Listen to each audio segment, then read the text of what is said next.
तो बिल्कुल हकीकत बात है। अरे बिहार वाह क्या बात है। अरे बाबा गई में झारखंड में अरे बाबा गई में झारखंड अरे कारण का बहमान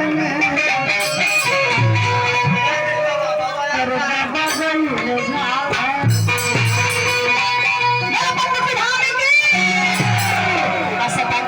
अरे टाटा गई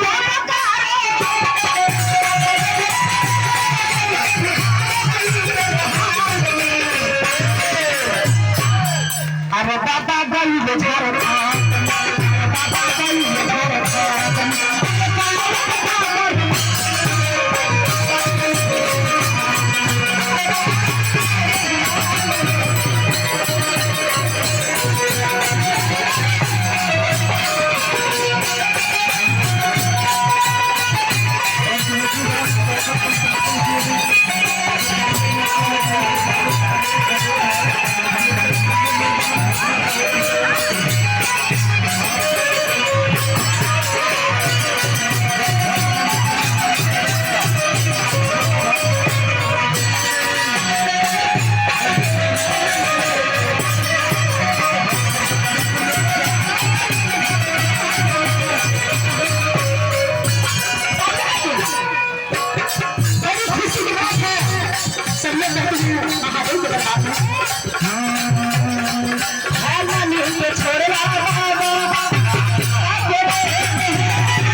अरे बिहार अरे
दीदी शंकर जी के एक नंबर और करते हैं साधु जी।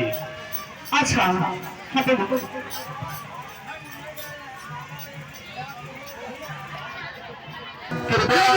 मंडलोद्यान में देखिए अपना योगदान जरूर दें चंदा के रूप में। अच्छा हमारे बाबा है सारे भाई बहुत स्वागत मंडलोद्यान। अरे स्वागत करी बाबा जी के अरे बिहार से अरे स्वागत करी बाबा के आज बाबा अरे स्वागत करी बाबा